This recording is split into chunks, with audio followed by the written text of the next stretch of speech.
आज का पहला पाठ नबी यिर्मयाह का ग्रंथ अध्याय 23 पद संख्या 1 से 6। मैं स्वयं अपने झुंड की बची हुई भेड़ों को इकट्ठा कर लूँगा और उनके लिए चरवाहों को नियुक्त करूँगा। प्रभु यह कहता है, धिक्कार उन चरवाहों को जो मेरे चारागाह के भेड़ों को नष्ट और तितर-बितर हो जाने देते हैं। इसीलिए प्रभु इस्राएल का ईश्वर अपनी प्रजा को चराने वालों से यह कहता है, तुम लोगों ने मेरी भेड़ों को भटकने और तितर-बितर हो जाने दिया। तुमने उनकी देख रेख नहीं की। देखो, मैं तुम लोगों को तुम्हारे अपराधों का दंड दूंगा। इसके बाद मैं स्वयं अपने झुंड की बची हुई भेड़ों को उन सभी देशों से एकत्र कर लूँगा जहाँ मैंने उन्हें बिखेर दिया है। मैं उन्हें उनके अपने मैदान वापस ले चलूँगा और वे फलेंगी फूलेंगी।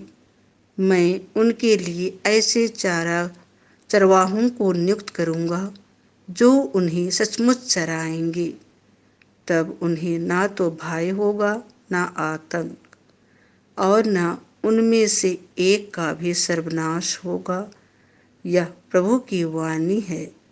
प्रभु यह कहता है, वे दिन आ रहे हैं जब मैं दाऊद के लिए एक न्यायी वंशज उत्पन्न करूँगा। वह राजा बनकर बुद्धिमानी से शासन करेगा और अपने देश में न्याय और धार्मिकता स्थापित करेगा। उसके राज्यकाल में यहूदा का उद्धार होगा और इस्राएल सुरक्षित रहेगा और उसका यह नाम रखा जाएगा, प्रभु ही हमारी धार्मिकता है। यह प्रभु की वाणी है। आज का दूसरा पाठ इफिसियों के नाम संत पौलुस का पत्र अध्याय 2 पद संख्याएं 13 से 18। वही हमारी शांति है। उन्होंने दोनों को एक कर दिया। आप लोग पहले दूर थे, किंतु यीशु मसीह से संयुक्त होकर आप अब मसीह के रक्त द्वारा निकट आ गए हैं, क्योंकि वही हमारी शांति है। उन्होंने यहूदियों और गैर यहूदियों को एक कर दिया है। दोनों में जो शत्रुता की दीवार थी, उसे उन्होंने गिरा दिया और अपनी मृत्यु द्वारा विविध निषेधों वाली संहिता को रद्द कर दिया। इस प्रकार उन्होंने यहूदियों तथा गैर यहूदियों को अपने से मिलाकर एक नई मानवता की सृष्टि की और शांति स्थापित की है। उन्होंने क्रूस द्वारा दोनों का एक ही शरीर में ईश्वर के साथ मेल कराया है और इस प्रकार शत्रुता को नष्ट कर दिया।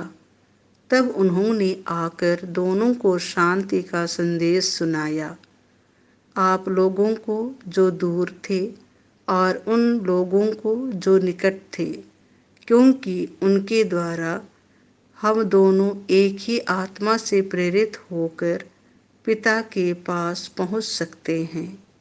यह प्रभु की वाणी है। संत मार्कुस के अनुसार पवित्र सुसमाचार अध्याय 6 पद संख्या 30 से 34। वे बिना चरवाहे की भेड़ों की तरह थे। प्रेरितों ने यीशु के पास लौटकर उन्हें बताया कि हम लोगों ने क्या क्या किया और क्या क्या सिखलाया है। तब यीशु ने उनसे कहा, तुम लोग अकेले ही मेरे साथ किसी निर्जन स्थान चले आओ और थोड़ा विश्राम कर लो, क्योंकि इतने लोग आया जाया करते थे कि उन्हें भोजन करने की भी फुर्सत नहीं रहती थी। इसीलिए वे नाव पर चढ़कर अकेले ही निर्जन स्थान की ओर चल दिए। उन्हें जाते देखकर बहुत से लोग समझ गए कि वह वहां जा रहे हैं। वे नगर नगर से निकलकर पैदल ही उधर दौड़ पड़े और उनसे पहले ही वहां पहुंच गए। यीशु ने नाव से उतरकर एक विशाल जनसमूह देखा। उन्हें उन लोगों पर तरस आया, क्योंकि वे बिना चरवाहे के भेड़ों की तरह थे, और वह उन्हें बहुत सी बातों की शिक्षा देने लगे। यह प्रभु का सुसमाचार है।